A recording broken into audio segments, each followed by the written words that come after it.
अकबर बादशाह का दरबार पूरी शान से चल रहा था।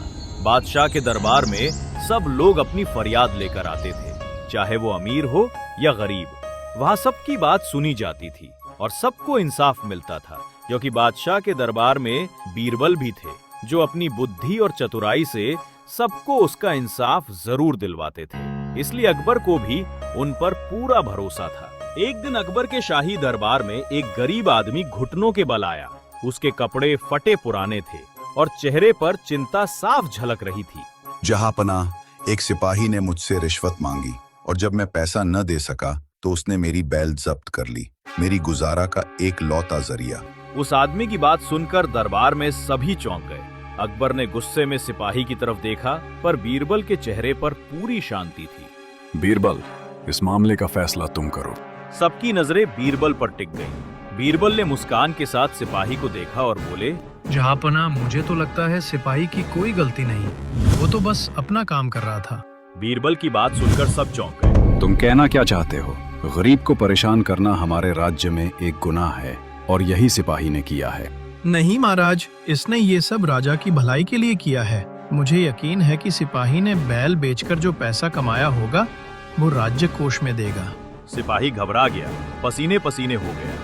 क्यों सिपाही, मैंने सही कहा ना? हाँ, वो मैं राजकोष में देने ही वाला था। तो फिर देर किस बात की है, निकालो पैसे। सिपाही के पास और कोई चारा नहीं था और उसने पैसे वापस दे दिए, जिन्हें बीरबल ने बड़ी चालाकी से गरीब आदमी को लौटा दिया। महाराज, अब क्योंकि हमारे राज्य में गरीब का धन नहीं लिया जाता, तो सिपाही की गलती की सजा उसे नहीं मिलनी चाहिए।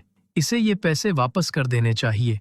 इस तरह बीरबल ने न केवल एक गरीब की मदद की, बल्कि सिपाही को सबक भी सिखा दिया, वो भी बिना तलवार उठाए, सिर्फ अपनी बुद्धि से। उसी नगर में मोहन नाम का एक अमीर व्यापारी था, जिसके पास बहुत सारा धन था। वो अपने धन को अपनी जान से भी ज्यादा प्यार करता था, क्योंकि उसे कमाने के लिए उसने कई साल दिन रात मेहनत की थी।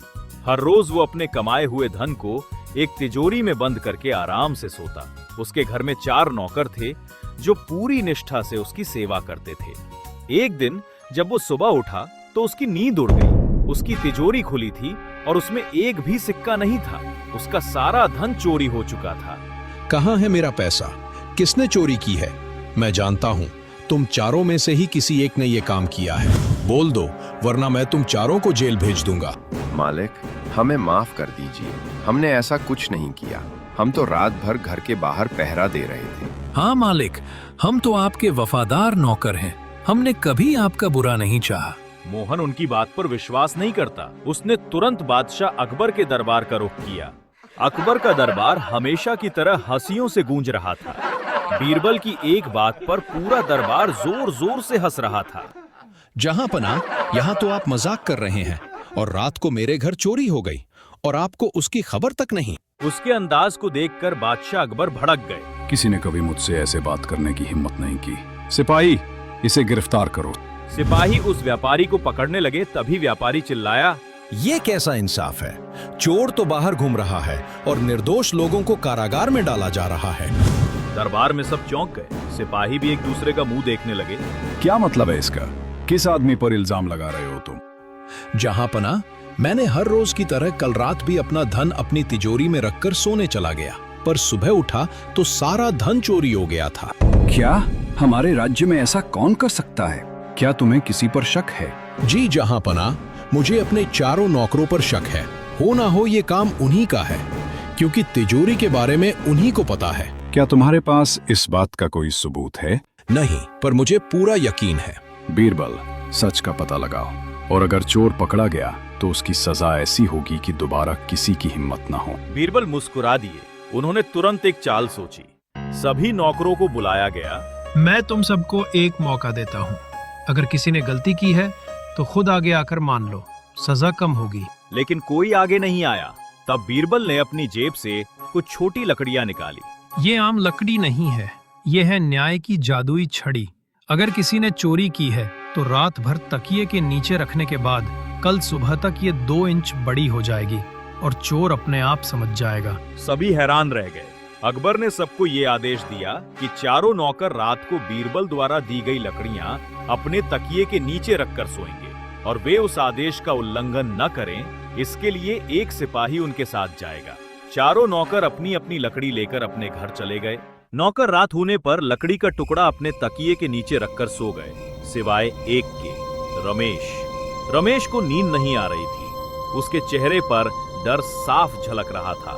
कल सबके सामने मेरा राज खुल जाएगा। अगर लकड़ी 2 इंच बड़ी हो गई तो मैं पकड़ा जाऊंगा। मुझे इसे छोटा करना होगा। मोहन का धन रमेश ने ही चुराया था, इसलिए वो लकड़ी को छोटा करना चाहता था ताकि पकड़ा ना जाए। पर सिपाही की नजर उस पर थी, इसलिए वो ऐसा कर नहीं पा रहा था। रमेश बार बार उठकर सिपाही की ओर देखता रहा और आधी रात को उसने देखा कि सिपाही की आंख लग गई है। मौका देखते ही उसने अपनी लकड़ी को काटकर छोटा कर दिया। हो गया काम, अब मैं नहीं पकड़ा जाऊंगा। अगले दिन सभी नौकर अपनी अपनी लकड़ी लेकर दरबार में आए। बीरबल हर एक की लकड़ी को गौर से देखते रहे और तुरंत रमेश की तरफ उंगली कर दी। नहीं नहीं, मैंने कोई चोरी नहीं की। क्या सबूत है आपके पास? क्योंकि ये कोई जादुई छड़ी नहीं है और तुम मेरे जाल में फंस गए हो, क्योंकि तुम्हारी छड़ी दूसरों की छड़ी से छोटी है। तुमने इसे छोटा कर दिया डर के मारे। इसी बेवकूफी में तुम पकड़े गए। बीरबल की बात सुनकर रमेश के चेहरे का रंग उड़ गया। उसने घुटनों पर गिरकर कहा, महाराज, मुझे माफ कर दीजिए। पैसों की लालच ने मुझे अंधा कर दिया। आगे से कभी ऐसी गलती नहीं करूंगा। अकबर ने बीरबल की बुद्धि की बहुत प्रशंसा की, लेकिन चोर को सख्त सजा दी गई। तुम्हारा मुंह काला करके पूरे गांव में घुमाया जाएगा, ताकि सबको पता चले चोरी करना और झूठ बोलना कितना बड़ा पाप है। और उस दिन दरबार में एक बात सबने याद रख ली, झूठ कभी छुप नहीं सकता और सच हमेशा सामने आता है।